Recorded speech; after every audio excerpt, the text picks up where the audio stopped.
దాదాపు 19 ఏళ్ల సుదీర్ఘ నిరీక్షణ అలుపెరగని న్యాయ పోరాటం తర్వాత ఆయిషా మీరా కేసులో ఒక అత్యంత బాధాకరమైన ఘట్టం ముగింపునకు చేరుకుంది. విజయవాడలోని సిబిఐ కోర్టు నేడు ఆయిషా మీరా శరీర అవశేషాలను ఆమె తల్లిదండ్రులు సంషాద్ బేగం, ఇక్బాల్ బాషాలకు అధికారికంగా అప్పగించింది. 2019లో రీపోస్ట్ మార్టం కోసం వెలికితీసిన ఈ అవశేషాలను తమకు అప్పగించాలని కోరుతూ తల్లిదండ్రులు చేసిన విన్నపాన్ని కోర్టు మన్నించింది.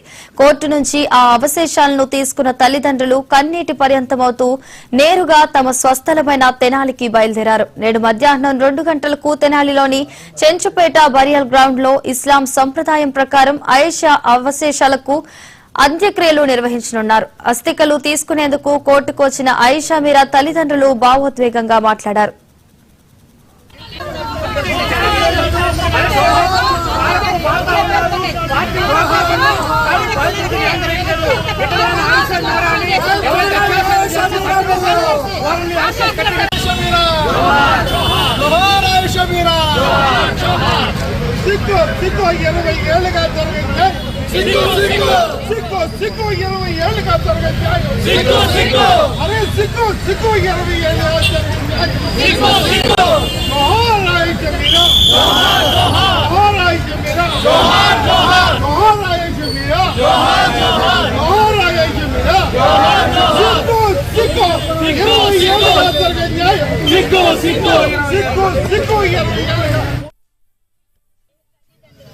బతకగలుగుతారా చెప్పండి?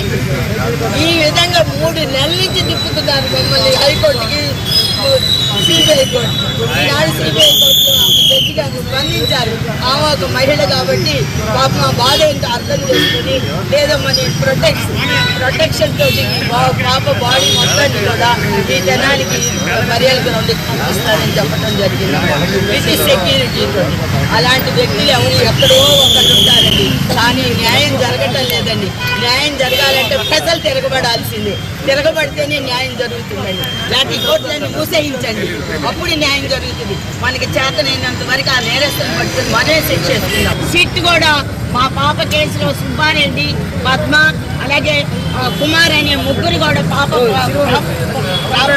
ప్రాపర్టీస్ స్పాయిల్ చేశారు. అందులో వాళ్ళని అరెస్ట్ చేసి బెయిల్ ఇవ్వటం జరిగింది. ఇంతవరకు దాని రిపోర్ట్ మాకు అనేది ఇవ్వలేదు. అంటే ఈ విధంగా కేసులన్నీ కూడా నీరు కాస్తున్నారు. వివేకానంద రెడ్డి కాదు, ఇంకే రెడ్డి వచ్చినా కూడా కేసులు అనేవి సాల్వ్ కావు. ఎవరి కేసు కూడా ఇంతే నీరు కారుస్తారండి. ఇక్కడ న్యాయం అనేది ఆల్ ఈక్వల్ బిఫోర్ లా అన్నారు. అది కాదు. ఇక్కడ చట్టం దృష్టిలో ధనవంతులు, రాజకీయ నాయకులు, డబ్బున్న వాళ్ళకి మాత్రమే న్యాయం జరుగుతుంది. ఈనాడు మాకు అర్థమైందండి. సామాన్య మానవులకు కానీ మధ్యతరగతి వాళ్ళకి కానీ న్యాయం జరగదు. మా పాప కేసుని తొక్కబట్టి ఈనాడు ఎంతమంది పాపలు బలి అవుతున్నారో ఒకసారి చూడండి. సమాజానికి ఇదే కనువిప్పు కలుగుతుంది. మా పాప కేసులు ఎవరైతే నేరస్తులు ఉన్నారో వాళ్ళందరూ ఎవరో కూడా తెలుసు. మరి వాళ్ళందరినీ ఎందుకు అరెస్ట్ చేయటం లేదు? అందుకే మేము ఈనాడు ముఖ్యమంత్రి గారిని కోరుకుంటున్నాం. హైకోర్టు సిట్టింగ్ జడ్జిని వేసి జ్యుడిషియల్ ఎంక్వైరీ చేయమని చెప్తాం. అందులో ఇక్కడ ఉన్నటువంటి పోలీస్ అధికారులందరూ కూడా వాళ్ళ పేర్లు కూడా నేను చెప్తా వినండి. CP Anand, CI Murali, SI Srinivas, అలాగే తాహిరా బేగం, అలాగే ఎన్టీఆర్, అలాగే ఆంజనేయులు, రంగనాథ్, అలాగే హనుమంతరావు ఈనాడు లిక్కర్ కేసులో అరెస్ట్ కాబడ్డాడు. వీళ్ళందరూ మా పాప కేసును తప్పుపెట్టేశారు. అలాగే సిబిఐలను కూడా ఇన్వెస్టిగేట్ చేయాలని మేము ముఖ్యమంత్రి గారిని కోరుకుంటున్నాం.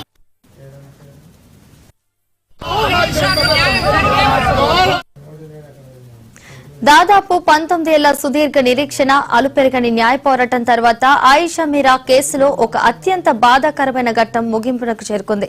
ఇక ఇదే అంశానికి సంబంధించి మరింత సమాచారాన్ని మా ప్రతినిధి రాజేష్ అందిస్తారు. రాజేష్, చెప్పండి.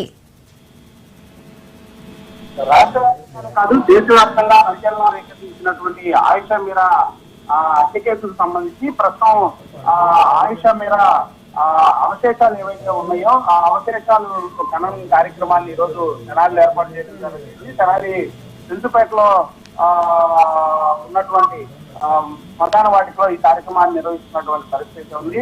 2007 దీనికి సంబంధించి 2007 డిసెంబర్ 27లో విజయవాడ శివారు హాస్టల్ బాత్రూమ్ లో ఆయిషా మీరా అత్యంత దారుణంగా హత్యకు గురైనటువంటి పరిస్థితి తెలిసిందే.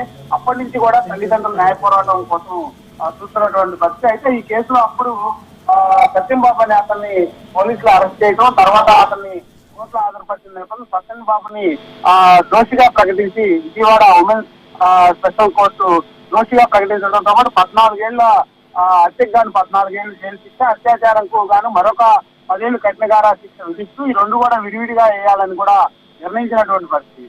అయితే హ్యూమన్ రైట్స్ సంఘాలు, సత్యం బాబు బంధువులు, అదేవిధంగా ఆయిషా మీరా తల్లిదండ్రులు కూడా ఇందులో సత్యం బాబుకి ఎలాంటి సంబంధం లేదు అంటూ కూడా వాళ్ళు డిమాండ్ చేసిన నేపథ్యంలో 8 ఏళ్ల తర్వాత 2015లో సత్యం బాబు దోషిగా ప్రకటిస్తూ హైదరాబాద్ కోర్టు సంచలనం తీసుకుంది. ఆ తర్వాత నుంచి కూడా తల్లిదండ్రులు న్యాయ పోరాటం కోసం ప్రయత్నించినటువంటి పరిస్థితి. ఇందులో పెద్దవాళ్ళ హస్తం ఉంది కాబట్టి వాళ్ళ పిల్లల పేర్లు బయటికి రాకుండా సత్యం బాబు నిరూపిస్తున్నారు. కాబట్టి మాకు న్యాయం కావాలంటూ కూడా వారు కోరిన నేపథ్యంలో 2029 నవంబర్ 29, 2018 ఏపీ హైకోర్టు ఈ కేసు సిబిఐకి అప్పగించినటువంటి పరిస్థితి అయితే ఉంది. అప్పుడు ఆయిషా మీరా అవశేషాలని వారు సేకరించినటువంటి పరిస్థితి అయితే ఉంది. దానికి సంబంధించి ఆయిషా మీరా మీద అత్యాచారంతో పాటు అత్యంత దారుణంగా హత్యకు గురైనట్టుగా కూడా వారు సిబిఐ కోర్టు తెలిపినటువంటి పరిస్థితి అయితే ఉంది. ఆమె శరీరంపై పదునైన ఆయుధంతో కోర్టులు పంటి గుర్తులు ఉన్నట్లు కూడా వారు గుర్తించినటువంటి పరిస్థితి.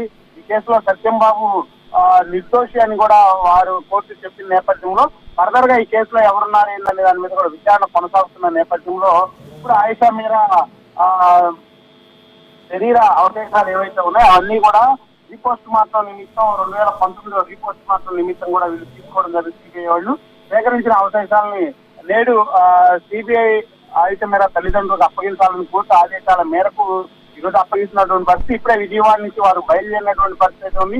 మధ్యాహ్నం 2 గంటల తర్వాత కార్యక్రమం అనేది జరుగుతున్నటువంటి పరిస్థితి ఉంది. తెనాలి పెంచుపేటలో ఉన్నటువంటి కబర్స్థాన్ లో శరీర అవశేషాల ఖననం కార్యక్రమం అయితే ఉంది. అంతిమ వీడ్కోలు పలకడానికి ఆయిషా మీరా అంతిమ వీడ్కోలు పలకడానికి పెద్ద ఎత్తున ముస్లిం సంఘాలు, అదేవిధంగా ప్రజా సంఘాలు, తెనాలికి సంబంధించినటువంటి టీడీపీ నేతలు కూడా పెద్ద ఎత్తున కూడా ముందుకు కదిలినటువంటి పరిస్థితి.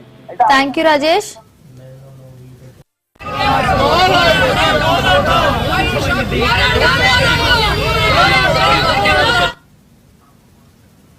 ఇవి